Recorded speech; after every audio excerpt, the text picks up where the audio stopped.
Shazam. Hello and welcome to What Else Is On, the show on the Else Nerds Network, where we talk about the TV shows and movies that we watched over the past 7 days. I'm Gregor Sprague, and joining me, as always, is Corey Scott. Corey, how you doing? I'm fine, but I'm not the only one joining, am I?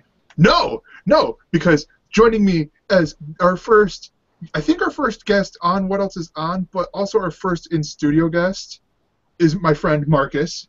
Marcus, how you doing? I'm doing pretty good. How's everybody else? This and a warning for you video watchers on why he's all lips aren't matching with the video. It's because I don't have as much money as Brian Brushwood, and I don't have a Patreon supporting me to get fancy two-camera setup or multi-camera setups on one computer. Not to mention, I wanted to be like an old school Godzilla movie, so yeah. We're trying to work on our ventriloquism. Yeah. Find us on America's Got Talent next year. I was looking at American Ninja Warrior, but Got Talent's good enough. Yeah. Now it's starting to sound racial. So, let's get into the show because there wasn't really any big news. The only real thing I could think of was George Miller's rumored to be the director for Man of Steel 2. But so hey, look at that! Mad Max Fury Road meets Man of Steel. I don't know what your opinions are on that. It's like Man of Steel doesn't look grainy enough as it is. We're gonna add dirt. Yeah, I don't know. I'll care when we get through the next couple of films. I mean, we've got a long time before Man of Steel 2 is even supposed to be on the docket, as far as what they've announced. So I'm not too interested in that. I just want to see if they make a movie that I actually want to watch at this point. Yeah. No, yeah, it's a pretty good point. I mean, Cyborg, your opinions? So the way that I kind of feel about it is, it's like combining Borderlands with Superman. And in one sense, if it's not a video game, it's kind of hard to make it seem like it'll be really great. Yeah. And then the other thing though that I can think of is that you like, in going off what you said, Corey, like you take all the action, but instead of it like, oh, we're gonna do a shot over here, and to where your eyes have to move, everything will be point like dead center in there, but just still in the Zack Snyder toned down, muted colors effect. Yeah, sort of like the exact opposite of what Mr. Robot does. Yeah. So let's hop into the show. Shows. Yeah, the shows. So I want to start off with this one because I saw last week before the premiere on Saturday that it was available on Comcast's TV website. And this is Blunt Talk. This is Sir Patrick Stewart. The pilot had Brett Spinner. I want to say there's maybe another Star Trek TNG character. Or Spiner, sorry. I want to say there's another Star Trek TNG character or guy in there, but I couldn't remember. I don't remember seeing anybody else but Brent. And he's supposed to be in 4 episodes, at least what they list so far on IMDb for this season. So it's nice to see Brent on there, and maybe there will be more people brought in. Yeah. But so far, it was a brief but beloved cameo, because you always want to see those guys together, or just in general, you want to see those guys on TV or in movies more anyway. Yeah. And it's going to be a little bit more difficult in the future since Brett Spiner was cast in Robert Kirkman's Outcast over on Cinemax. Yeah, I don't know if that'll be more difficult. I mean, it depends on scheduling, but since these are usually quick seasons, both from what AMC does and what Starz does, I don't think it should be too hard. To get them around each other. It just depends on how much he's there for, what he really is. I mean, he didn't seem like he was integral to the characters or the show at all. It was just kind of a nice surprise. It was like trying to spot Nathan Fillion in Guardians of the Galaxy, which no matter how many times I watch it, I still can't quite figure out. I know who it is, I know who he's playing, but I just look at it all the time like, but I don't really see Nathan Fillion in that at all. So it almost isn't worth it. Wait. Where is he at in there? Right after they go to the prison, he's the guy who comes up and starts pushing on to the group, and then Groot stuffs his basically his tendrils up his nuts. Wait, he's the blue guy?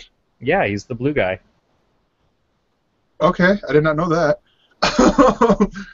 Welcome to the show, Gregor. I didn't. It never. Like, he didn't sound like Nathan Fillion. He obviously doesn't look like him. That's exactly the point. Is that it was so not Nathan that while everybody was talking about, oh, Nathan Fillion had a cameo in this, it's like, but it doesn't really count as anything. It would have been cooler to me if he'd been the guy who took the cassette player and the cassette tape.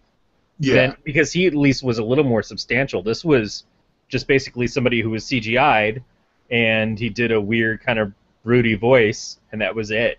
So it's funny to see him get picked on, but I would have rather seen something as cool as like Captain Mal wander through, but then that would have been Earthling, or something to do with the hammer is my penis, maybe. I don't know. But no, yeah. So getting back to Blunt Talk real quick, then I want to throw over to Marcus to bring in some anime into the show. I really enjoyed Blunt Talk, just because it seemed like it's the newsroom, but way more funnier. And so far, they haven't covered any stories that actually happened, which is good. Yeah, I mean, there definitely was that newsroom kind of pull, because it's the main anchor of this, what I presume is sort of more of a right-wing network, although they're using the same call letters as the one from the movie network. He goes off the rails a little bit, and that's sort of what happened to Will in the first episode of the newsroom, although not as much on the air. Yeah. But there is that moment of like trying to find your center again. You know that you've been losing it for a while. How bad are things really, and can you pull it around and keep your show going? This is far more ridiculous. It also goes a little bit. There was a series that I used to watch as a kid that I loved on HBO. It was the first HBO series that I really watched, called Dream On, with Brian Benben. And he was a guy who would think in old film and TV clips. So he would react to something, and you would see into his brain, and it would be like some line from a movie or some weird kind of scene from a film or something. And it was really neat. It was also kind of like dirty and stuff because of his relationships.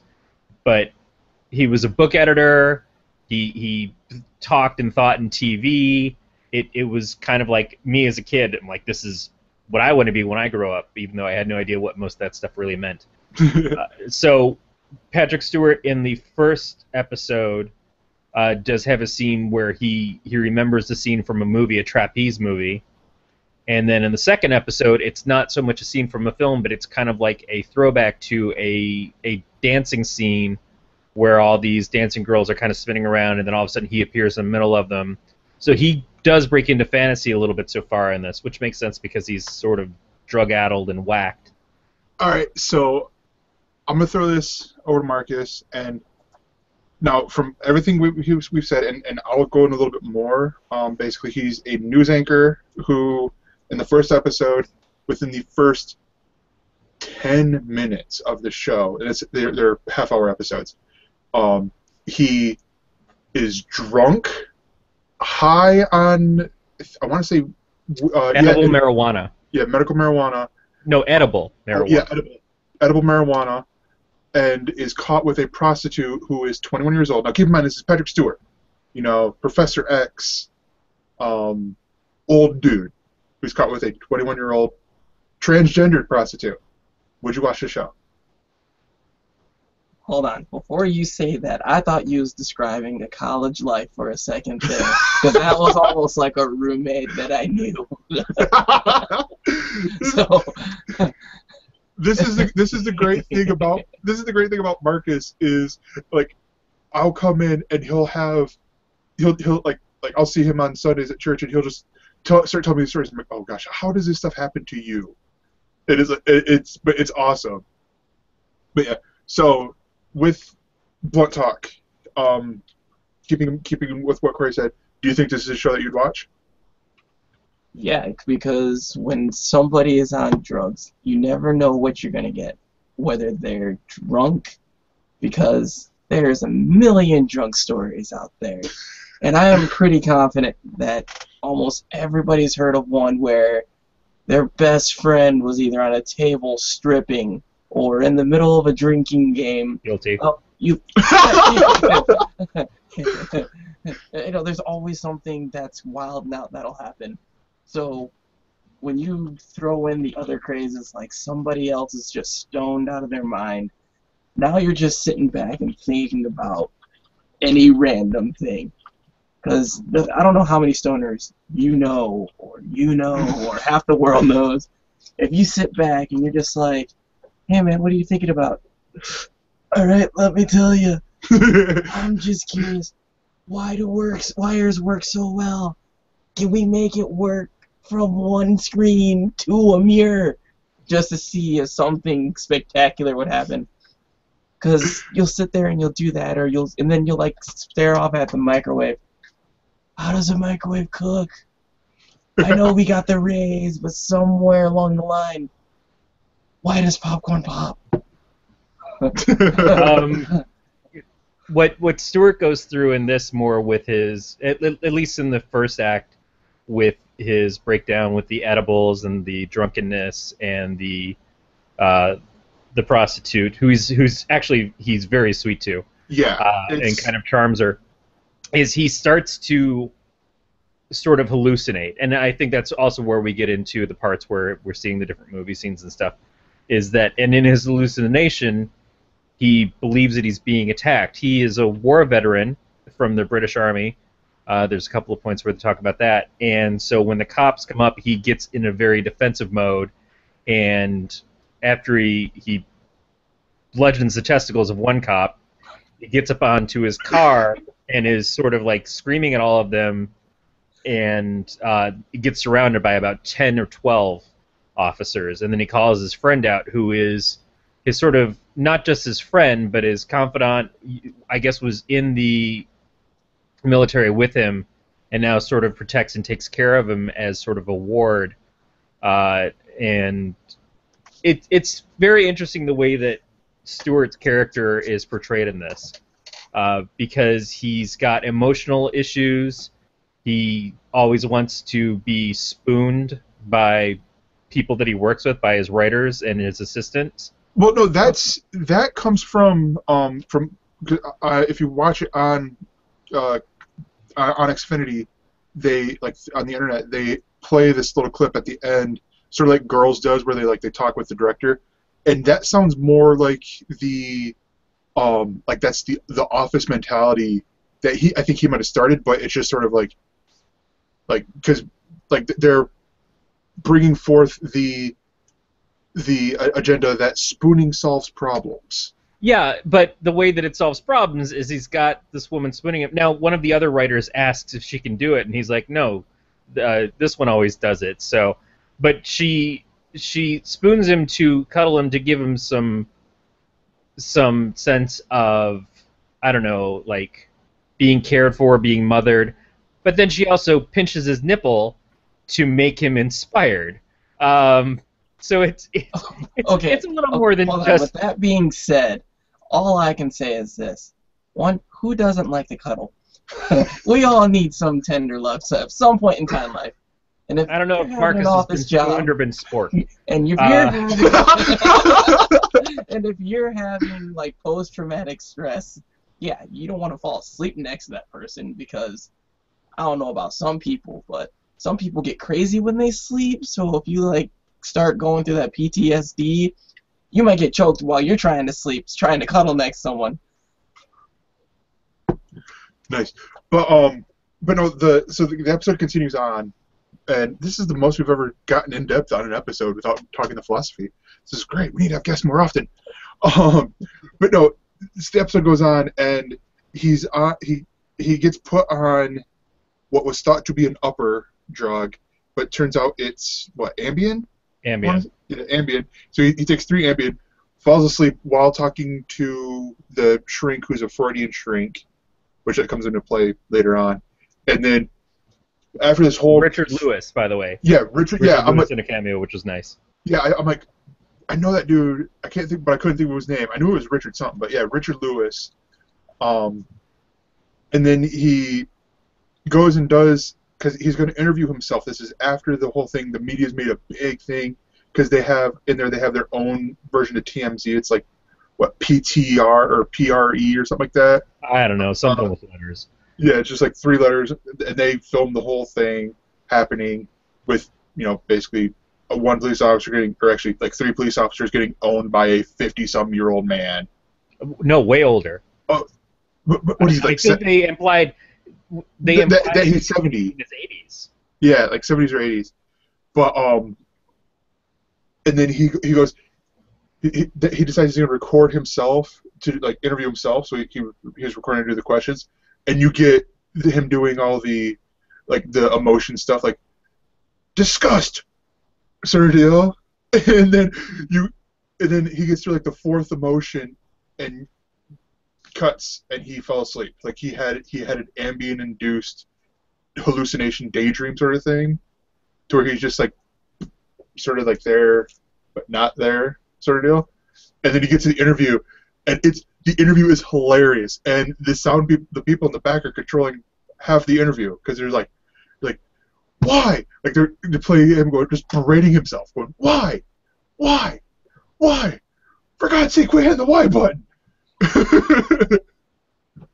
Now, all that being said, would you still watch, or have we? Yeah, it sounds like you're trying to manipulate a kid. What's going on?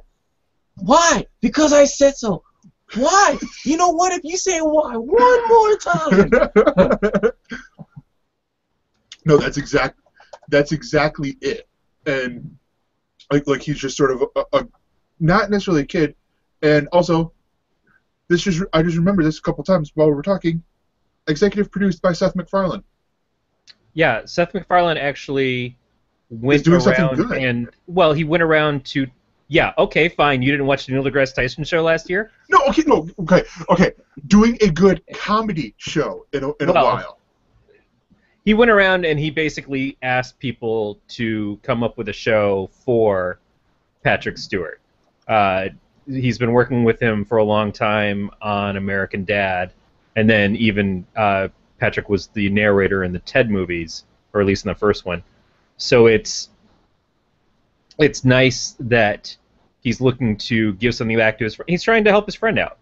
He's trying to give Patrick a show. And Patrick is this beloved person on the internet, especially when he's around Ian McKellen. It just seems like a good time to get Patrick in this kind of show where he's going to kind of shine in his weirdness, where he gets to be quirky.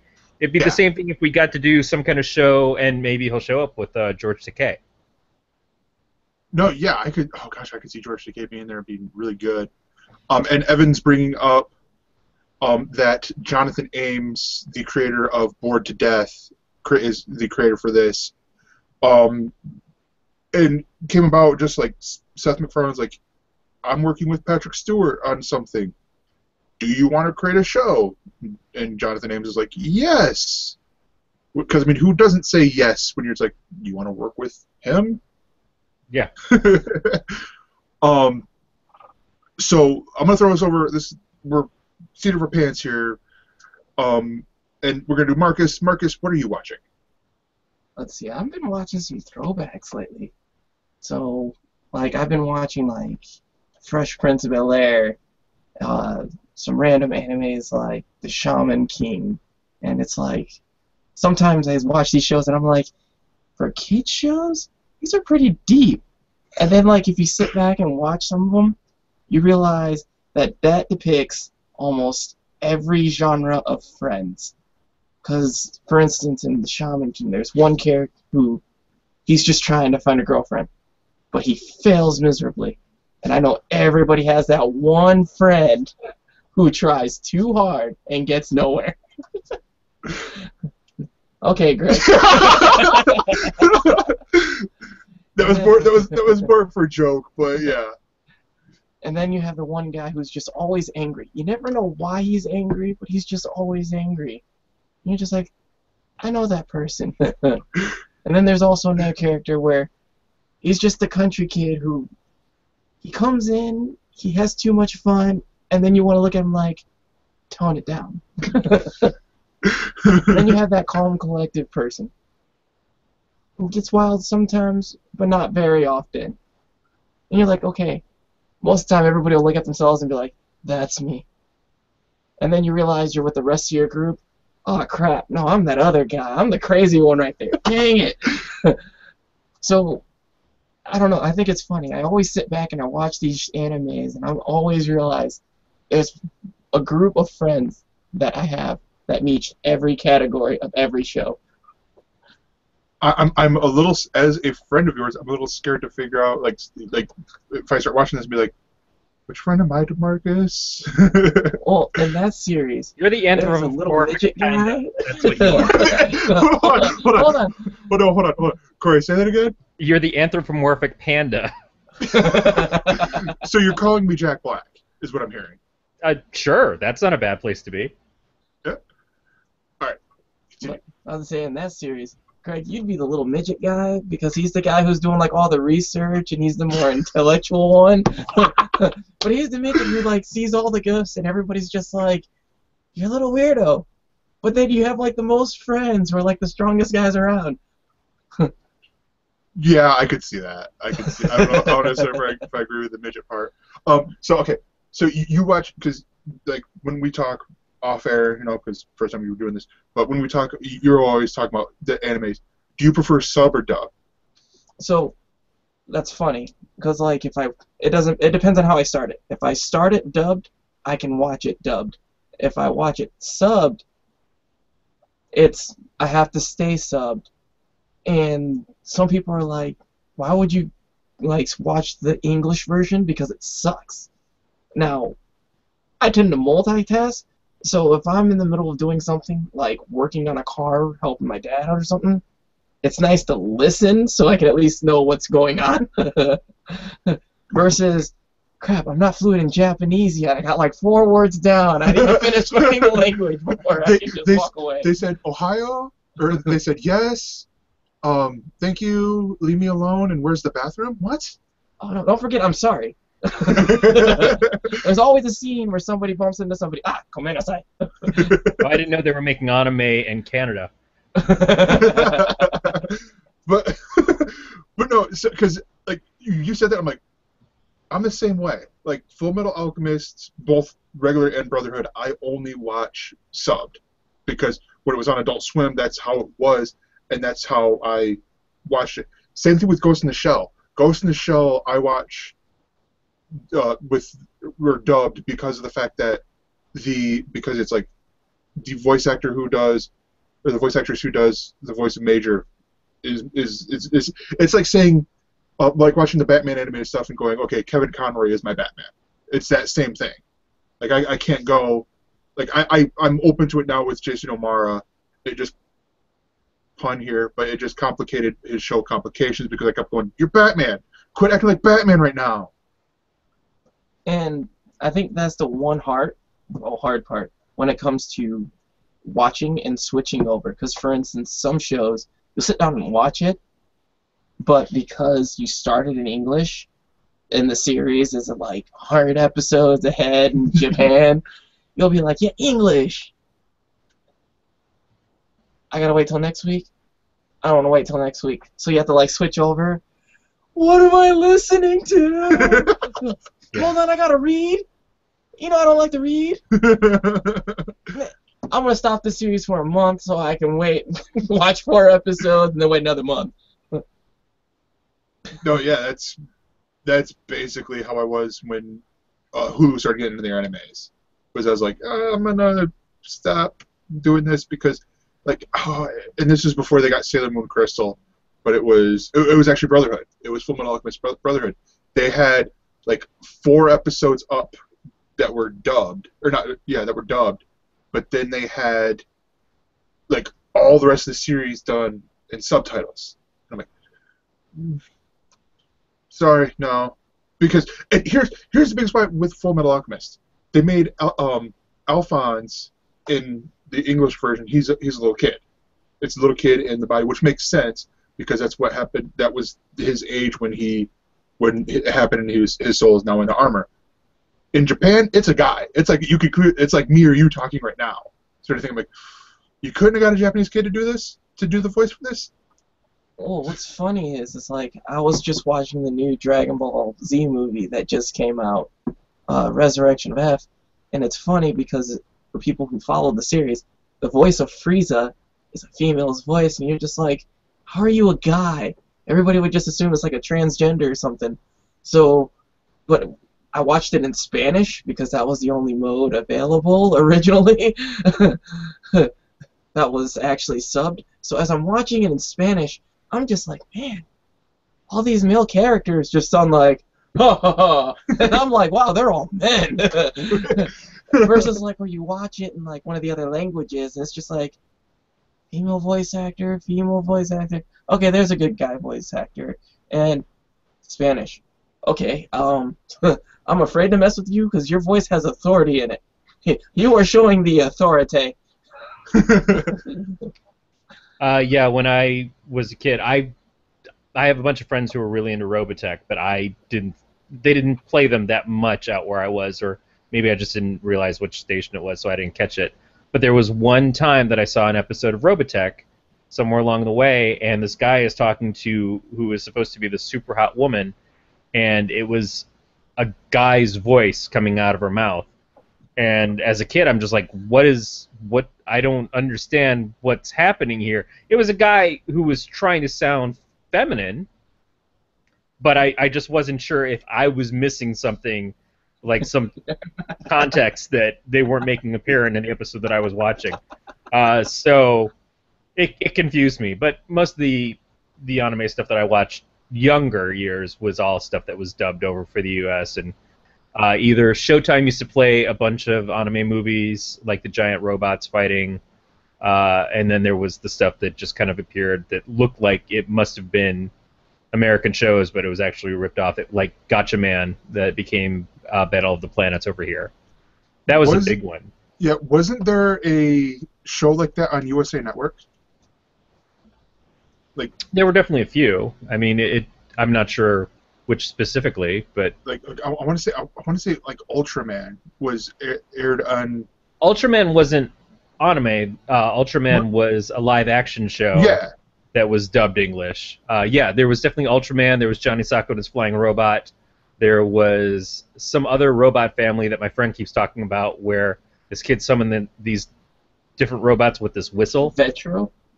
Maybe he looked it up once. It was hard for him to find it, but I watched Johnny Sokko and Ultraman when I was a kid because they were on around the same time as Batman would come on when I was in elementary school.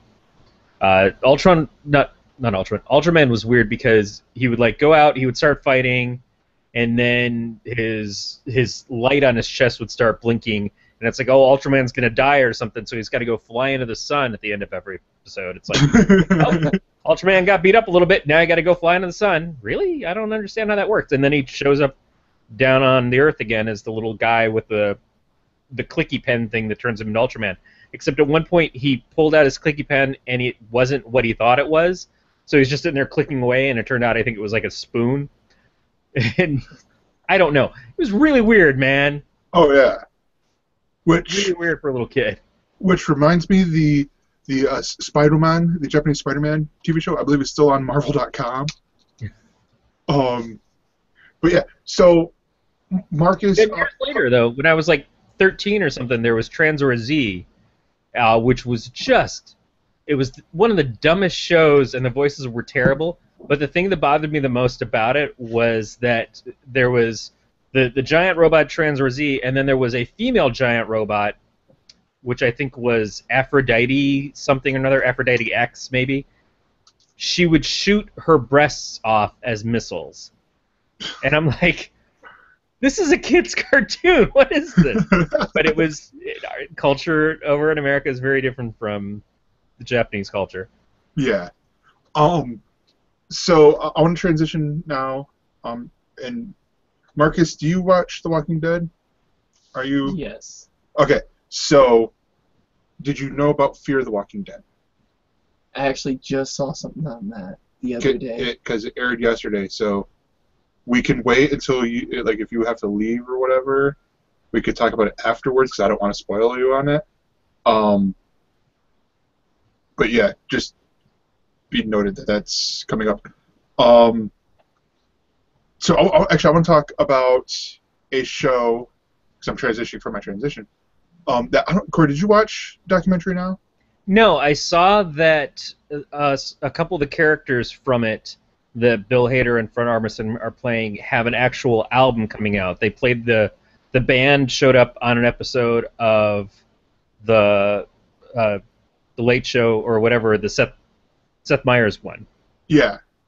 So they have an actual album coming out, I think, next month, based around this band that these characters are playing. It's an 8-song album. But then I saw that, yeah, they're from Documentary Now, and I'm like, oh, when's that coming on? Oh, it's apparently been going on for the last couple of weeks, and it's No, only... it's last week was its premiere. Okay. They... Because I saw 2 episodes were available through On Demand, and then I guess there's a 3rd one coming up, and that's it. No, Bless you. Bless you. Thanks. The first 2, the second one is this coming Thursday's episode. It's the drones episode, which is the spoof of Vice. I don't want to talk about that one because that's not fair for our 3 listeners who might want to watch this. And if I'm talking about that, all I will say is it's really funny. This first one, though, and real quick before I get into this, introduced by Helen Mirren. Yes. That is awesome. She comes in every time, like, and is going, I'm Helen Mirren and all this stuff. But the cool part about this first one is it's done like one of them PBS documentaries that you would see during the pledge drives. But this first episode, it takes place during it's in the 60s or 70s. It's this documentary duo brothers who they just observe things, and it's this old house with these two people named Big Vivi and Little Vivi Von whatever last name thing, and played by Fred Armisen and Bill Hader. And it's them observing the lives, and you start to realize something's off with these people because they're living in utter filth. There's a scene very early on where Big Vivi, played by Fred Armisen, is throwing cheese puffs at a raccoon to get it to leave, but the raccoon's only there because he throws the cheese puffs. And you go on and you're like, oh, they're really eccentric. Little Vivi is like obsessed with stardom and being famous, which back in the 60s meant, you're going to become a dancer or an actor or something like that, not how it is now with putting stuff on YouTube. Wait a minute, hold on, I probably shouldn't talk about that. We're doing that right now. And then... Don't blow this for me, Gregor. No. But no, and so you continue on, and you realize, okay, something's going on here, because they're very secretive over this one book, and it's all really funny. Like, Bill Hader commits to a couple good falls in there, and they have these great lines, and then there's a twist. I'm not going to mention the twist for your guys' sake, but the twist, even for where it could almost be genre jumping, still manages to be funny. Still, it's like you get. I'm gonna tell you right now, you get a moment of Blair Witch, but like with all the shaky cam and stuff. But it's really good. I really enjoyed the show. This is one of the shows I really think you need to check out. While Marcus is playing with my sonic screwdriver. I'm a big Bill Hader fan, and I like Fred Armisen, but he's kind of hit or miss for me. Sometimes he's great, sometimes he's kind of I don't know. Hader, for some reason, I just find him to consistently be hilarious. So I've been thinking about checking this one out. It was just getting around to it this weekend. It's this and this is an interesting thing for me because of the fact that you do have like the second episode is called Drones, where they're talking about it's a take on Vice. It's like, okay, we're gonna have all these different documentaries each week, which is the setup because it's like, oh, they're celebrating 50 years of documentary. No, it's the first season. It adds to the jokiness of it. But yeah, So, the Late Late Show YouTube 10th anniversary special. What did I miss? I gotta be honest. I haven't really watched too much of the Late Late Show. James Corden is he's I love James perfectly Corden. he's fine. I don't think the show is particularly hilariously written. It seems like a lot of his jokes are not just safe, but also like a couple years behind. Mhm.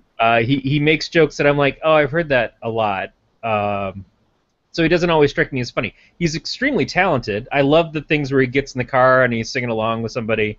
I saw an episode where he was in a car with Justin Bieber and they were driving along and they were doing songs and stuff. He's very charming too, but as far as hosting the show, I don't get as much out of the show. I watched this episode specifically because Eileen Riviera, full disclosure, married to Tom Merritt, she works at YouTube.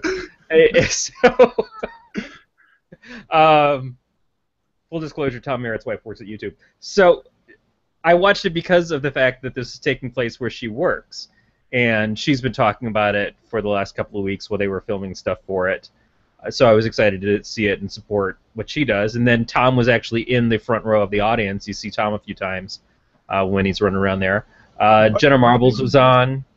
What day's episode was this? It was on Friday, which is another thing because normally Peter- that show isn't on Fridays, but this was a new episode actually on Friday night. So it must have been just for this one special. They had the Epic Rap Battle guys did a live performance. Jenna Marbles was there. Rebecca Black and the Double Rainbow guys showed up in cameos at the beginning. It was a cute episode. It still kind of fell a little flat for me just in what his material is. I think he's great. I think the show could improve maybe with some better writing. And then, of course, you got Reggie Watts, who is not only a YouTube sensation and a musical mastermind, but it's just fun to see be involved in the show. That looked phallic.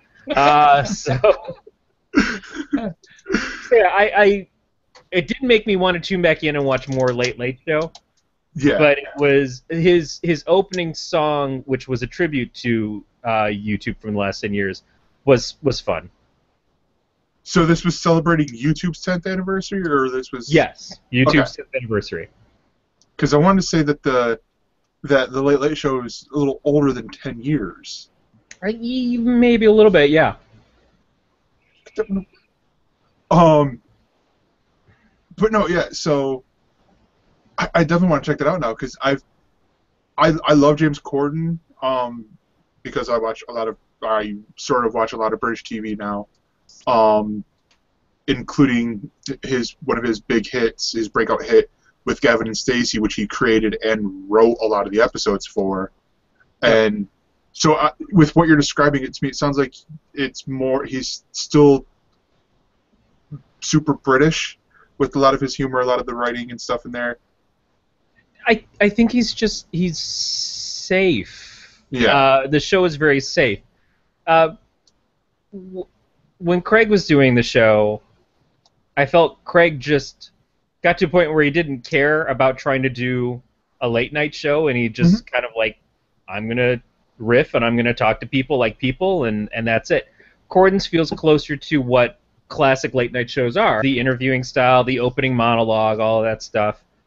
And as we're starting to see some of these shows break away from the old classic formulas, it's going to be interesting to see what Colbert does.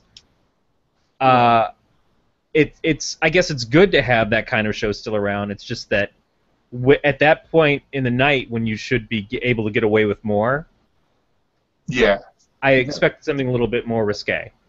But the issue between or about doing something like that is people usually have like one or two, sometimes three different genres that their brain can process. So, for instance, if you were like a writer, and for instance you're writing a show, you could be really good with something that's really sophisticated and you got to think about it, or you can be really funny, or you're just somebody who can only think of like an action sequence which is where like the superhero-based stuff comes from. And sadly, that's when you're stuck to something that's simple, it's hard to expand. So especially when it comes to late night shows, if you're not funny and you can't present yourself in different funny manners, it's hard to keep something going. Well, James Corden does do that. James Corden does present himself as funny, very, very approachable, very down to earth when he's doing it. It's just, I think, with what Corey's getting at is he's a big lovable sweetheart, and I have no problem with that at all. I don't think he's the problem. I think the material is the problem. Yeah, I think he presents it in the best way that he possibly can, but I think what it is that the jokes are.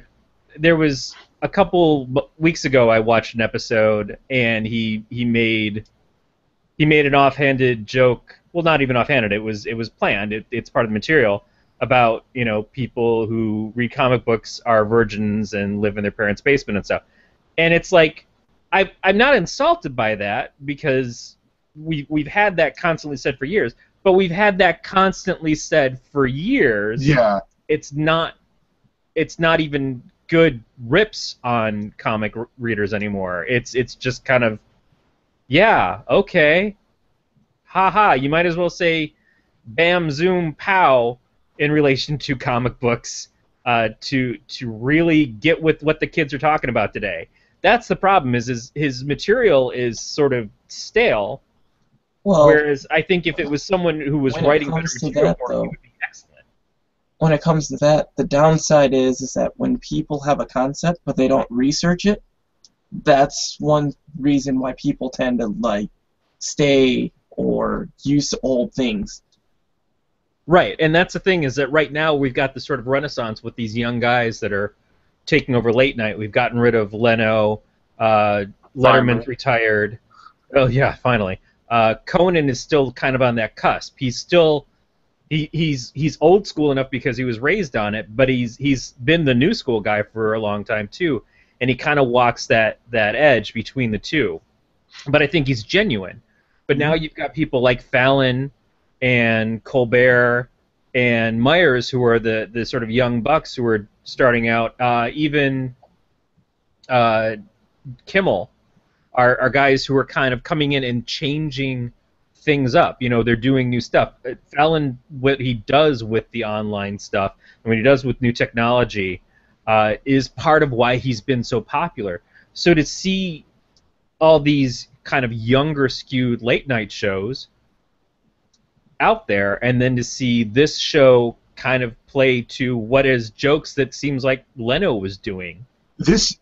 What you're describing here to me sounds like when Conan was on the Tonight Show for those 6 months, is because he had his late night show, and it was very young. It had a very young demographic. But when he went to the Tonight Show, the executives got a hold of this and went, or the high up execs at NBC got a hold of this and went, you got to skew older now, so you didn't see the masturbating bear. You didn't see, you saw very little of Tribute or Triumph, and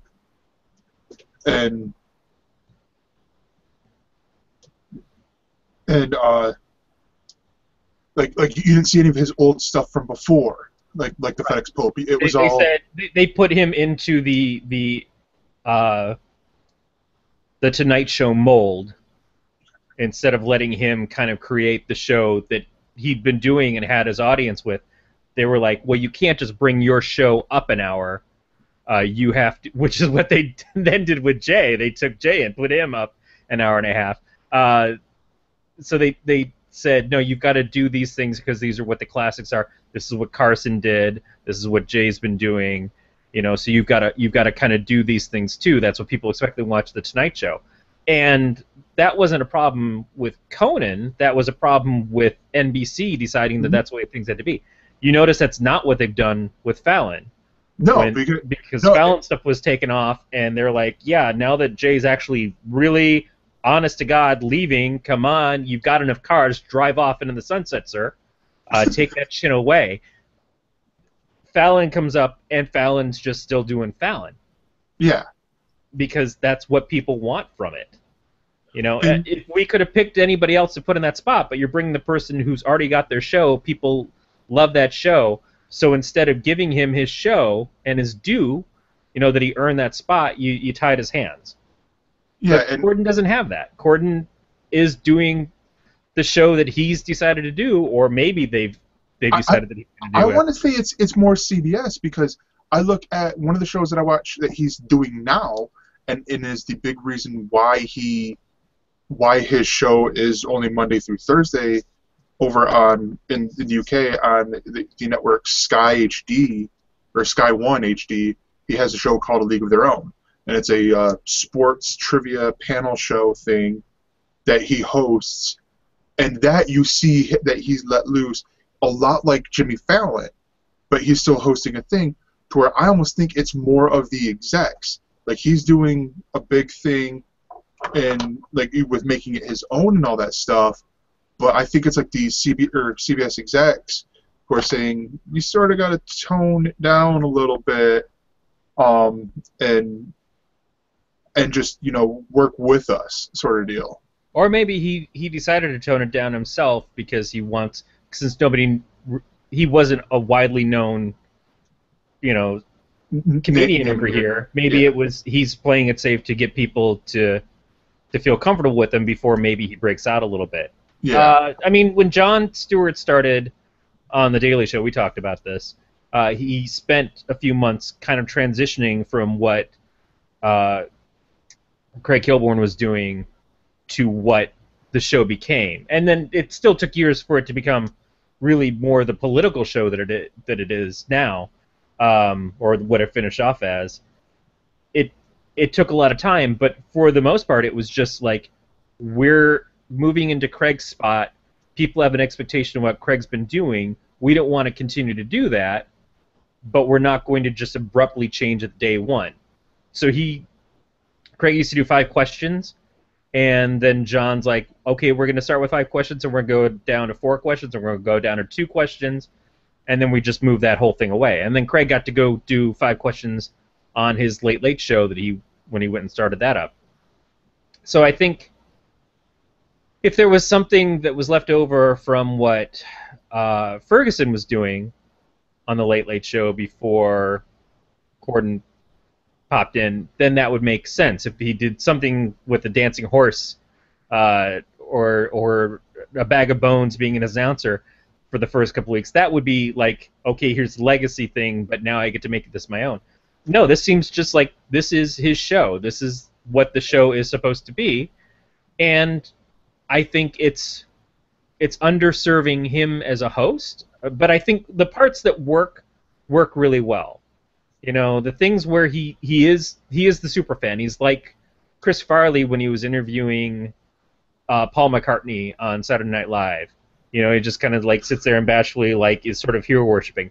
Corden, you can tell, loves interviewing these people because he admires them, because he really thinks it's neat to hang out with Justin Bieber, or he really thinks it's neat to hang out with whoever it is that's been on the show. He's an excited guy, and that is heartwarming. That's nice. But when he does the jokes have to land, and I don't think the jokes are really landing. I think the people that are there want to laugh because they're there, and they want to enjoy what they're doing, and that's a little more electric. But at home, I'm just watching it, I'm like, shrugging, Yeah. No, yeah, his interview stuff, I love that the most, because for one, it's set with, to me, in more of a British style, where he's not behind the desk, he's sitting there beside it, talking that way, and where it's more conversationalist than interviewist, like Graham Norton or Alan Carr is, and so like that part to me is good. I love that part. But and then even like some of the little special bits that you can tell are his strong suits, like Marcus was mentioning earlier, like with the interview thing, or the carpool karaoke, it's because he's a big music fan. He's a big boy band fan, and he's talented. Yeah. He's really talented. I mean, he's a Tony. I want to say he's won Tonys. He was in the first Book of Mormon before Josh Gad replaced him. Right. Yeah. I mean, I think what I get from the show is that I'd like to watch more of him in stuff other than the show. Yeah. But I don't know exactly what that is. And I think that the show has potential to get better. It's just that right now it's no more or less on my radar than Seth's show is. It's no more or less on my radar than most of the late night shows are. I'm looking forward to Colbert, but I've been a Daily Show Colbert Report fan for years, so it's going to change things for me to now watch Colbert on a completely different kind of show, playing essentially a different Colbert almost, and not have Jon Stewart as the lead. And I'm looking forward to trying out Trevor Noah. I'm really kind of iffy on the nightly show right now. Yeah. Although I do find that Mike Yard, who is one of the regulars on the show, I like him a lot. Yeah. I would watch a show with him, and I'm glad that he's kind of blowing up from this, because the rest of the show is the same sort of thing. I think the material is bad. I don't think Larry's good at delivering the material either, but I think Larry is great. So Yeah. I want to see that happen. It's first season for both of these. It's still new. It's still, they probably have the networks that are breathing down their necks saying, well, it's got to be like this, or we don't want you to go too crazy yet. I don't want to see Larry Wilmore reeled in. I want to see him cut loose. Yeah. Like we've talked about with Obama. I want to see Obama cut loose. We are spoiled. Evan's saying we're spoiled by John Oliver on HBO. John Oliver, we're spoiled because he's John Oliver and he's awesome, but also because he can just do it all. He can just say it all on HBO. And Jon Stewart got that way too, even on network TV. He got that way, but it took a long time for him to get there, and it took a lot of years for them to be able to say, yeah, we're gonna let John throw down. Yeah. So it's earned. But yeah, I mean, I'm really excited for Trevor Noah, to be honest. I mean, but I've said that before, because again, watching British TV, seeing him over there, seeing his stand-up specials, or a special that was on Netflix, and a few other ones, like little bits. It's like, yeah, this dude is really funny, and hearing him, like, with watching Comedians in Cars Getting Coffee with him, where he talks about his backstory, and it's like, I see why he does what he does, and it makes perfect sense to me. And I just want to see what the new Daily Show is going to be like. Yeah. I'm expecting different set. I may even expect different opening music. But we do know this. It'll have the same chair. I didn't know that, but that's okay. But, did you not see the promo? No, I haven't. There's a new promo. It's doing that one song. I can't think of who says it, but it's that one rap song. I think it's Kanye. No One Man Should Have All That Power. Is the line through it?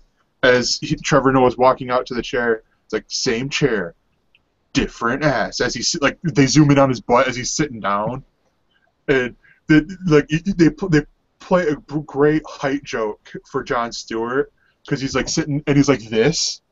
But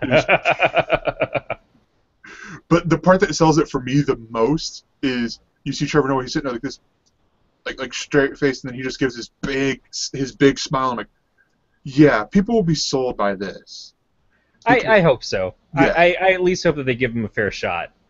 I know that people wanted to tear him down from almost the very beginning. It's like, oh, Trevor Noah said something stupid on Twitter. Well, that's sort of what Twitter's for. He's a comedian. You're taking him out of context, but it is 140 characters, and sometimes you're just an asshole to be an asshole. Mm-hmm. I think that's okay. Otherwise, you're an asshole all the time, and then you become a candidate for president. Cheers, Donald. Here's to America. So let's do, Corey, you want to do starts and stops? Yeah, I can jump on that. All right. And I will be right back. All right, so starts and stops, for those of you who don't know, and I don't know who would be listening now that doesn't, is when we talk about the stuff that's starting up and finishing over the next week. So starting, for example, with Tuesday, August 25th, at 8 p.m. on USA, we have WWE Tough Enough, the season finale of the 6th season. I hope somebody gets caught in a DDT. 9 o'clock on El Rey is the 2nd season premiere of From Dusk Till Dawn, the series. Still strange to me that they've managed to now stretch this movie into Not just one season of a series, but two. At 10 p.m. on TNT, the series premiere of Public Morals. And on Comedy Central, the 7th season premiere of Tosh.0. And at 10:30, we have the first season finale of Another Period, a show that has been renewed for a second season already. So that's good. On to Wednesday the 26th at 8 p.m. on BET, we have the special Katrina, 10 Years Later, Through Hell and High Water. It's a 1-hour presentation. Over on NBC, we have the series premiere of The Carmichael Show. We talked a little bit about that, I think, last week with David Allen Greer. And it looks, to me, it reminds me of An All in the Family, which could be great, but it might also suck. Who knows? Over on USA, at the same time, we have the 5th season finale. I'll have to get Gregor on his typos, of Suits. And then following up at 10 p.m. on USA, we have the first season finale of Mr. Robot. I have been saving my episodes of Mr. Robot to be able to watch them all in a chunk. I have the last 2 episodes and then this one that I'll be able to just mainline. And at 10 p.m. on Sci-Fi, we have the 4th season premiere of Paranormal Witness, The Motel. Everybody's going traveling this year. American Horror Story is in a hotel. On to Thursday at 10 p.m., we have Power and Ice, the Avalanche series premiere. And then on the Food Network, we have Beat Bobby Flay's 5th season finale. Quiet Thursday. On to Friday at 3:01 a.m., which I assume is Eastern Time. On Netflix, we have the first series premiere, the first season of Narcos. Looks like another heavy drama from Netflix, but they've been doing okay for themselves. 8 p.m. on Sci-Fi, we have the 3rd season finale of Defiance. And then at 9 p.m. on Sci-Fi, we have the 2-hour first season finale of Dark Matter. I only watched the first episode of Dark Matter. I still have to catch up on it at some point and maybe spend a little more time with the show. I'm way behind on Killjoys, too. On to Saturday. Wow, he has nothing highlighted on Saturday. All right, we're just going to look at it. It looks like Saturday has some NFL preseason stuff. Seattle at San Diego at 8 p.m. AMC has the 5th season finale of Hell on Wheels. I can't believe it's already been 5. The series finale at 10 p.m. of Hannibal on NBC. I have some friends who are going to be very sorry to see that one go, including Beatmaster, one of the producers of the show here. It's a show that I think I'm going to want to catch up on Netflix or on Hulu whenever it makes it over there. I watched some of the first season. It was good. It was just kind of a tough watch, but it's so stunningly beautiful to see. On to Sunday, on the 30th, at 7:30 p.m. on Travel, we have America the Beautiful, the first season finale. 8 p.m., the miniseries finale of Show Me a Hero, parts 5 and 6. Also on El Rey, we have El Rey Network presents The Director's Chair with George Miller. Maybe he'll talk about Man of Steel Part 2 there. Probably not. At 9 p.m. on MTV, we have the MTV Video Music Awards, which I believe are hosted by Miley Cyrus this year. On TLC, we have Who Do You Think You Are, the 7th season finale, that one starring Tom Bergeron. Starring in quotations. 10 p.m. on TNT, the series finale of Falling Skies, a show I've managed not to watch since about a half hour into the first episode. That was a lot of nothing. And on to Monday. Monday on PBS at 8 o'clock, we have the series premiere of Big Blue Live.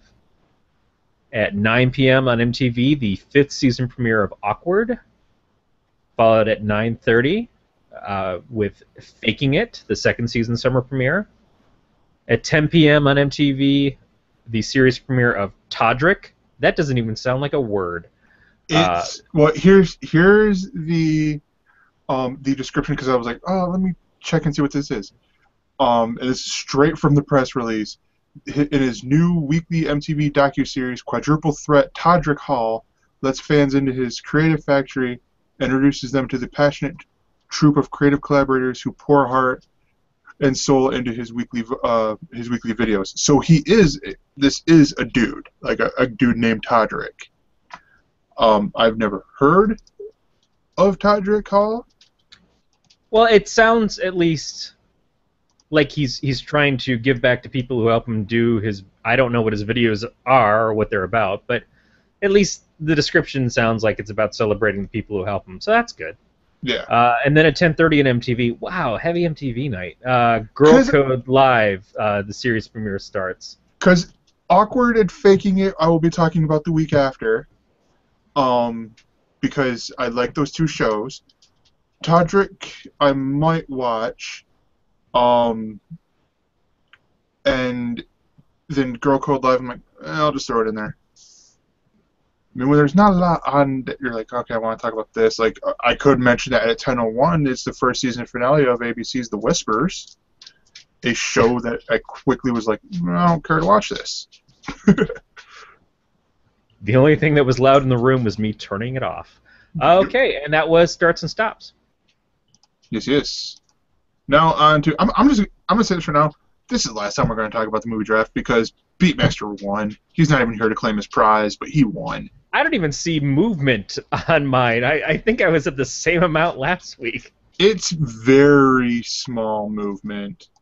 And my movies, God, $40 or $20 spent on a flop for Fantastic Four. But so the final standings that we will announce, because it's not going to change. Evan's in fourth with $693.9 million. I'm in third with $756.6 million. Corey User are in second with $973.9 million. And Beatmaster has ran away with $1,281.8 million. Yeah. Yeah. Basically, with 4 movies. Yeah, with 4 movies. You know, I have a ton of movies. Amazing that he crushed it. I have more movies than both of you. You do. And I'm in third. But I have Pixels. I have Pixels too. They're just on my Game Boy. Yeah, there you go. All right. They're right there. So, Marcus set out? Yes. Then let's talk about Fearing the Walking Dead. I fear that I'm not going to be watching this show. I fear the same thing for myself because it had all the high hopes, and I'm sitting there going, okay, you're hitting some similar notes with the pilot to The Walking Dead, but it just seems to me like it's way more family drama than...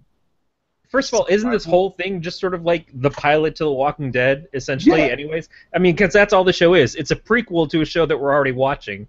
We know that there's only so much time that it's going to be able to go on. We know the inevitable that most of the world is going to get just screwed.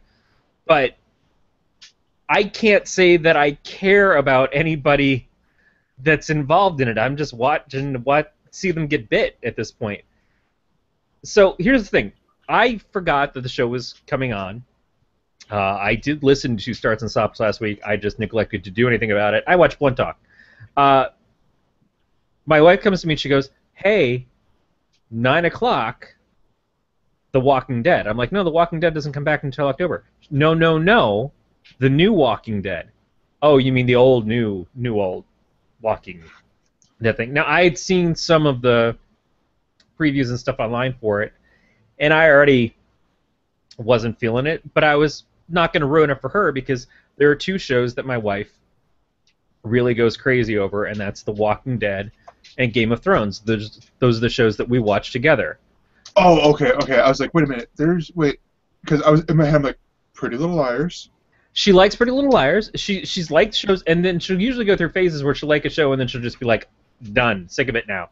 But these shows are the ones that she hasn't gotten there yet. I'm sort of getting there with The Walking Dead. I could handle not watching the show anymore, except that it matters to me that we watch it together and that she still loves it. So I'm not calling that one out. But I saw the previews of this, and I'm like, Jesus, I do not want to watch another show of this. You Yeah. know, it's diluting it. And so it was an hour and a half premiere. We were watching it live. At 10 o'clock, my wife says, "Okay, I'm going to bed." I said, "No, it's not. It's not over yet. We still just got a half hour left." And she goes, "I don't care." And I'm like, that was pretty much it. My wife got to the point in a show about zombies, based around one of her favorite shows, Yeah. that she said she didn't care. Now I said, well, just give it the few minutes to watch it to the end, because one, I have to, because we're gonna freaking discuss it, and two, because let's see if it grabs us with the last scene, because it could just be this is all build up to the last scene of something actually freaking happening, and it was, but it was something that we knew was gonna happen. It was the inevitable, and isn't special at all because we've been seeing zombies for the last 7 seasons on this other version of the show, the real show. And I think that's what it's always going to feel like, is that The Walking Dead is the real show, and that this is... It's like the second season of Lost when you got to the other half of the plane and the other survivors, and then they quickly got rid of all of those people. Save for 2, I want to say. No, they all went. Did they? There were 3 people. Michelle Rodriguez, the blonde who was from the Titus and the Drew Carey show, whose name I unfortunately forget, and then Mr. Echo. Callista Miller. And then the husband, Bernard, from... The wife kept looking for her husband. Oh, yeah, He was the other one. He was the only one who survived to the end out of them. But, like, the 2 women died immediately, not immediately, but pretty close to the end of the season, because they got in trouble in Hawaii in real life. And then Echo was maybe like another season before he was gone.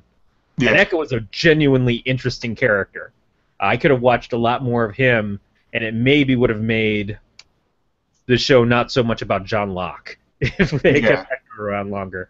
But yeah, so I watched this, and all I could think of was the prequels to Star Wars and the Matrix sequels, which are the things that ruined the original stuff for me.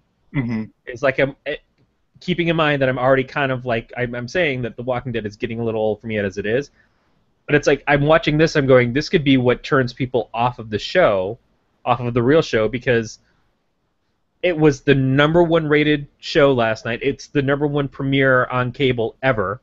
So people watch this. But here's the thing, though. We might run into a Gotham situation with this, because how, like as Evan's pointing out, 10.1 million viewers watched yesterday's premiere. Absolutely.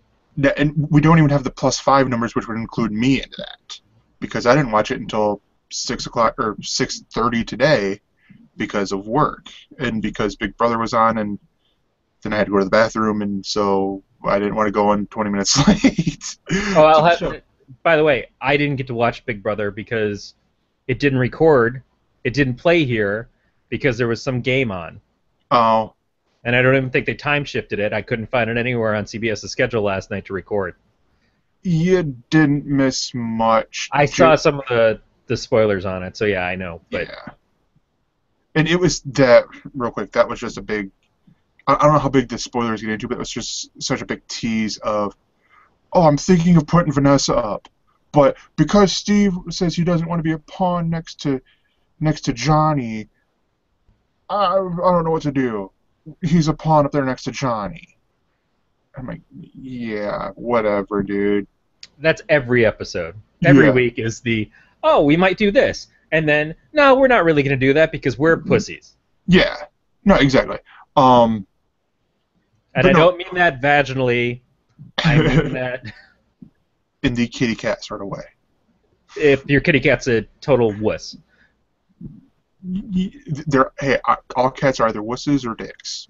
They're all dicks. They're all dicks. But no, so with Fear the Walking Dead, though, I don't know how much more I'm going to watch, to be honest. Yeah. and that's sad because I think a lot of people might get to that too.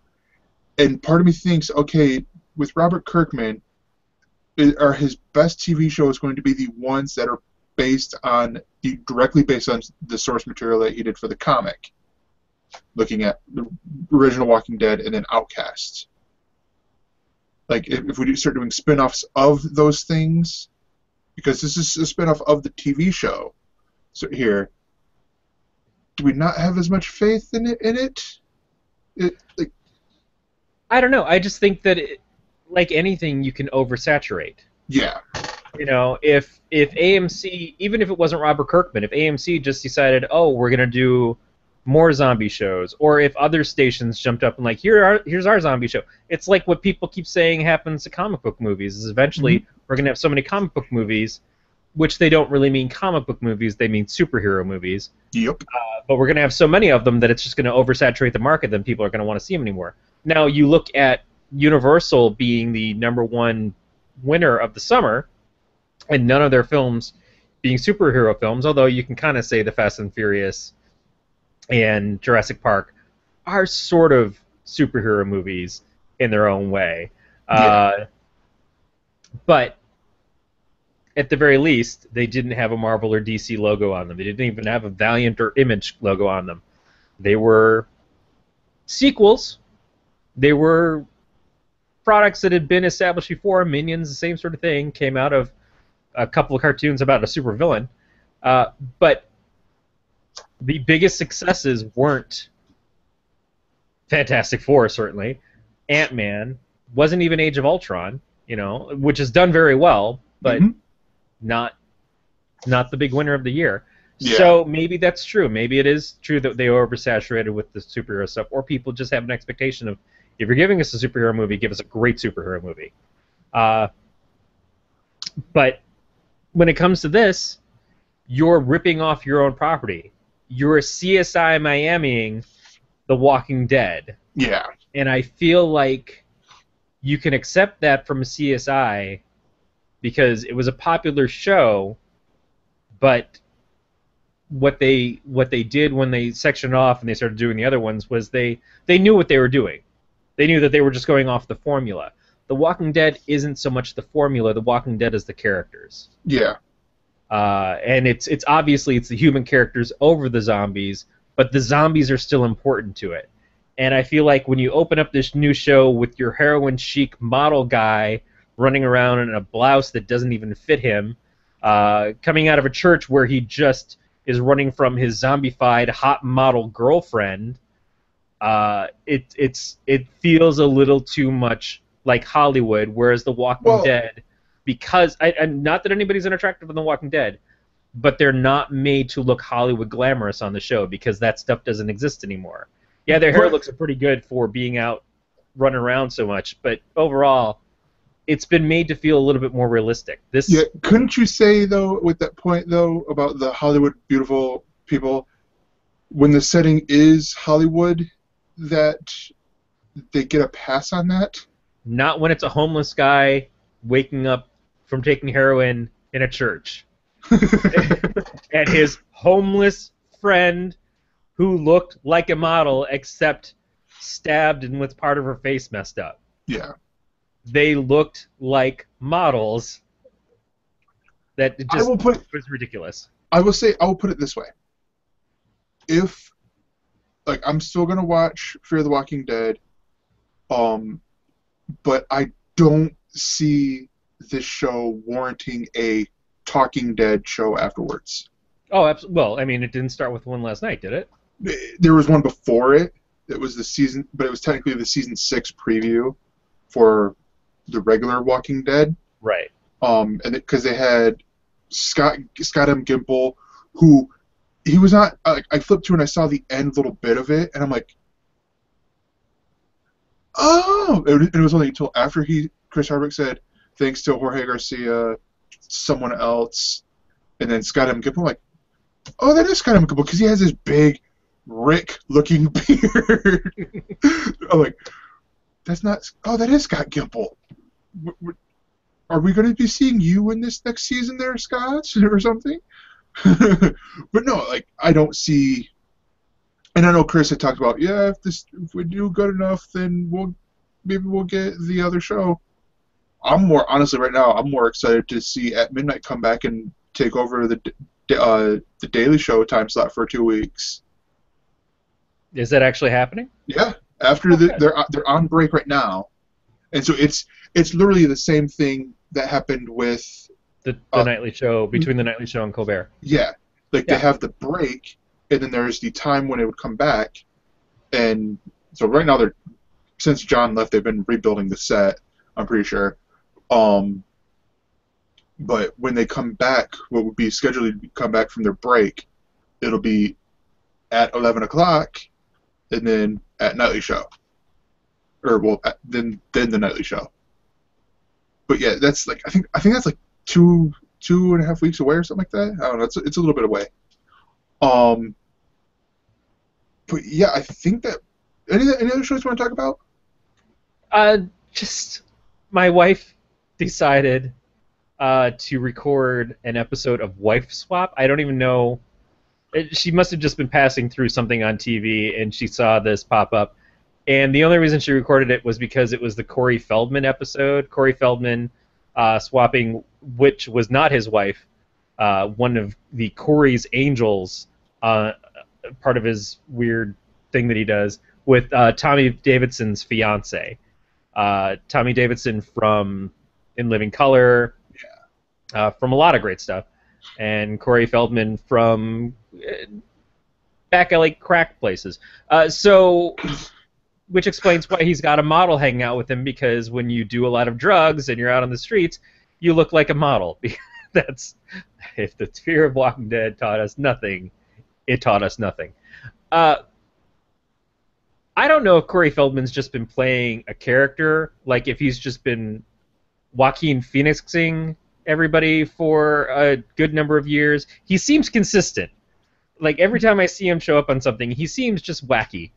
But the last time that I'd seen him in something, it was a reality show with Corey Haim before Haim passed away.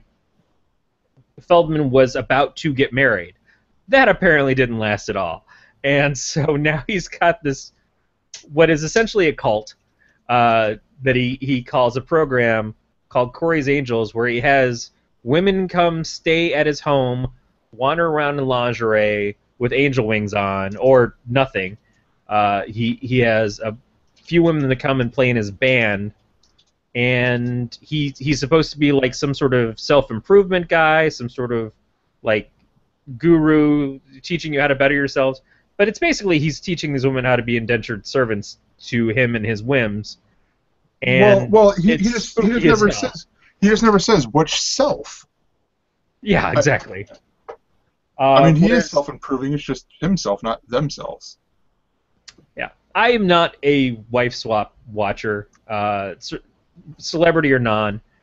It's just a bizarre show to me, and obviously they want to make it interesting for TV. So when you have Tommy Davidson is the very laid back but sort of plays it safe guy, very much respects his fiance, now wife, and their relationship, doesn't want to have a bachelor party, which Corey's top angel, his mangel, gives him anyways. Tommy's like, no, we can't do this. I can't be here for this. There's someone naked over there with vegetables all over. It's obviously it's played for the program, but like I said, Feldman is just so committed to playing this character, and I can't think of anything else he's doing as to why he's still being considered a celebrity and why he's so super rich to just continue to exist. But it's just weird. It's just weird because Corey Feldman and Corey Haim are basically why my name is Corey. Part of it. That they were certainly the choice that I use. Oh, okay, I'm going to start going by Corey. Well, then my name is Corey with an E because that's what the Coreys have. And my age group, they were like my peers in Hollywood. Yeah. It's just too bad that everything after License to Drive, and maybe even License to Drive, was just going worse and worse. But this was a good hot mess. Yeah. If you want to watch Corey Feldman, a good hot mess, you can just go to Corey Feldman's house and wear lingerie. If you're a woman, dudes are only allowed in by invite only. Uh, yeah. Yeah, and definitely don't go to the website. Oh God, I didn't even know. But okay, sure. So I think that just about wraps it up here for us, because I watched other stuff, but a lot of it was just like reruns and trying to now find time to read comic books and watch TV shows while also having a job. Yeah, welcome to the hard life. Yeah, I know.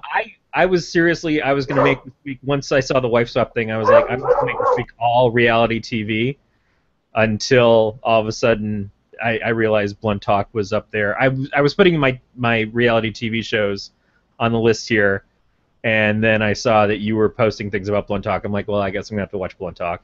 And then Fear the Walking Dead popped up. I'm like, oh, crap, I'm going to have to watch that. So I had a theme. Yeah. Blew the theme. No, well, no, it works. There was new stuff to watch, though. But no, because like some of the other stuff, because where I'm working at, it's a new store, which is like a 10-minute drive from my house, which is great. But it'd be like a 45-minute bike ride because of hills.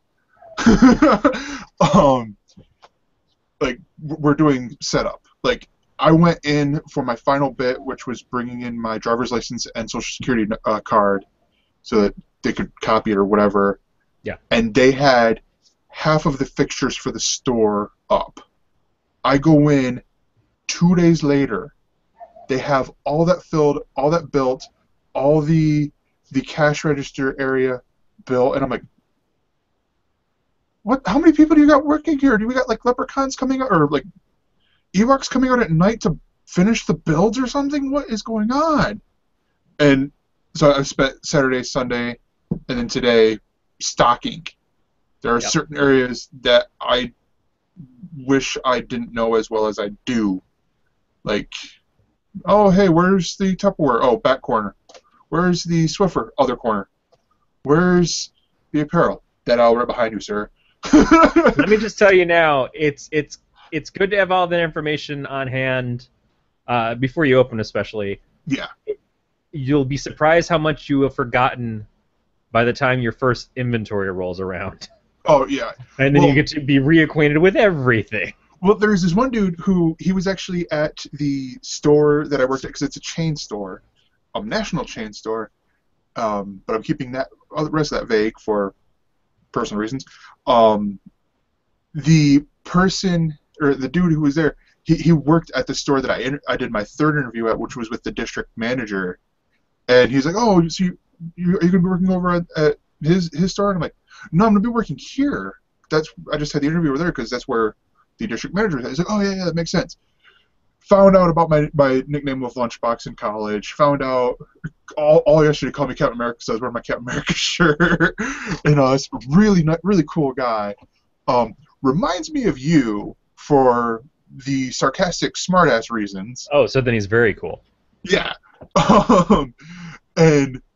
But he's sitting there talking about how like he's something about like him remembering where different things were at, and I'm like, yeah, I'm that same way with the like beer distributors. And he's like, oh, that's understandable. I'm like, it was from my first job. I'm like, yeah, but I was like 14 to 16 when it happened, when I had that job. Like, oh, that's not good. I'm like, I didn't drink any of the beers. I just knew, like, oh, you want Budweiser? Oh, that's Daniel Jacobs. You want Labatt Blue? That's an import here, at least here in Michigan. That's the import. It goes under this one brand, that one brand. It's like, yeah, I had it all. When I have conversations with people at work about bars in Detroit and stuff, it's always from when I was 10.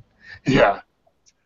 But that just about does it for us, mainly because the dogs saw a squirrel, and I don't want them barking really, really loud again.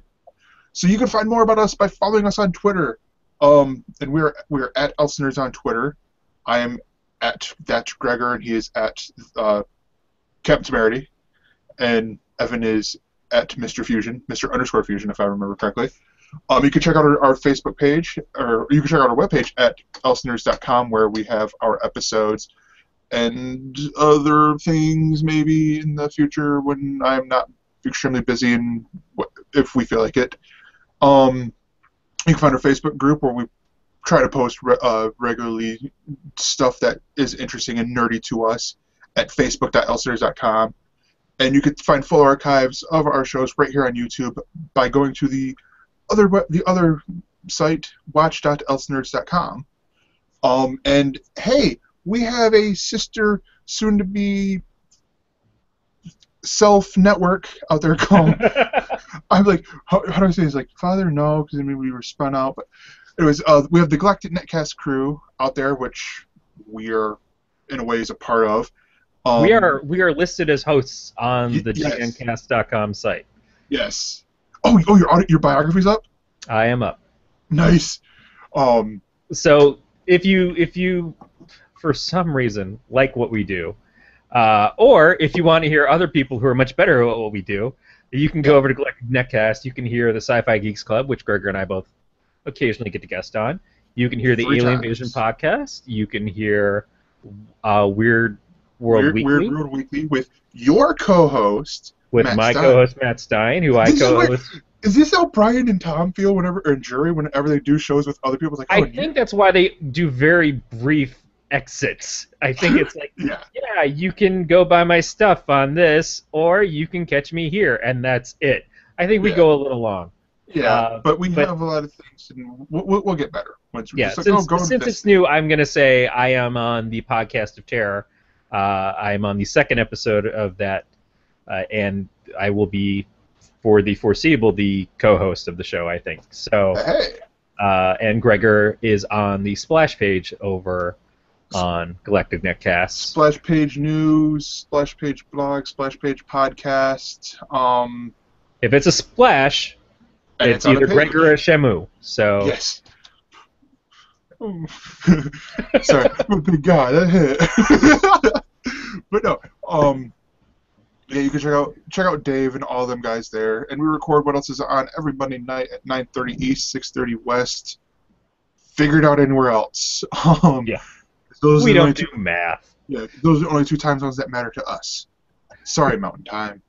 But yeah, this has been a Don't Tell Glenn production. We will see you guys next time. Take care, everyone. Bye, everybody.